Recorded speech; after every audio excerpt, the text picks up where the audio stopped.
এই হৃদয় ভাঙা আর্তনাদ একজন মায়ের, যার নারী ছেঁড়া ধন ৮ বছরের শিশুপুত্র সানিম হোসেনকে পিটিয়ে হত্যা করে লক্ষ্মীপুর পৌরসভার উত্তর তেমোহনীর আল মুইন ইসলামী একাডেমির হেফজ বিভাগের শিক্ষক মাওলানা মাহবুবুর রহমান।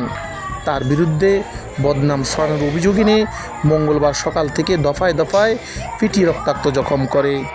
এর আগে গত ৩ দিন ধরে সানিম হোসেনকে ভাত না দিয়ে অভুক্ত রাখার অভিযোগ করেন সানিমের গার্ডিয়ান।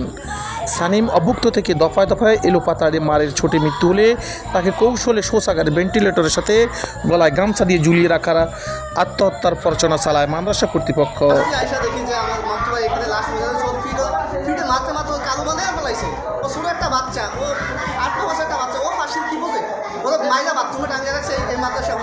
মাদ্রাসার 3 তলায় গলায় গামছা দিয়ে আত্মহত্যার নাটকে সাজালেও সানিম হোসেনকে 3 তলা থেকে নিচতলায় নামিয়ে রাখেন মাদ্রাসা কর্তৃপক্ষ।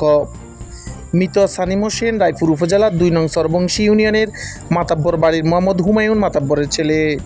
সে উক্ত মাদ্রাসায় হেফজ বিভাগের 20 পারা কোরআন শরীফ হেফজ করেন। মৃত সানিমের গায়ে, পিঠে, গলায় বিভিন্ন আঘাতের চিহ্ন রয়েছে। পিঠে মারের প্রত্যেকটি বেতের বাড়ি স্পষ্ট বোঝা যায়, গলায় গামছা পেঁচানোর দাগ স্পষ্ট। এর আগে ছাত্র বলাৎকার, ছাত্র উত্তপ্ত ডালে পড়ে ও সাঁতার শিখাতে গিয়ে ছাত্র ডুবের মৃত্যুর ঘটনা ঘটে, যার প্রতিটি মৃত্যু থেকে দৈবক্রমে রক্ষা পেয়ে যায় অত্র মাদ্রাসা সুপার ও অপকর্মের ফ্যাক্টরি আল মুইন ইসলামী একাডেমি মাদ্রাসাটিও। মারা গেছে বাথরুমে ফাঁসি দিয়ে, এখন বাথরুমে ফাঁসি দেওয়ার মতো বয়স ওর নাই। ওর যা মেন্টালিটি, এই মেন্টালিটি তো ও তো পাশ উঠতে পারে না এতটুকু ছোট বয়সে। ও মাদ্রাসার কাছে বন্দি আছে, ও 20 পারা হাফেজ। সানিম হোসেনের মৃত্যুর বিষয়ে সাংবাদিকদের প্রশ্নের কোনো উত্তর দিতে পারেননি মাদ্রাসা সুপার বশির আহমদ। পুরো মাদ্রাসাটিকে জেলখানা বানিয়ে রেখেছিলেন, সেখানে পুলিশ এমনকি সাংবাদিকদেরও প্রবেশ নিষিদ্ধ ছিল।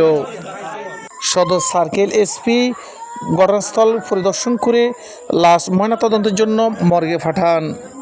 উক্ত ঘটনা ছড়িয়ে পড়লে মাদ্রাসা থেকে ছাত্ররা বেরিয়ে যেতে দেখা যায়।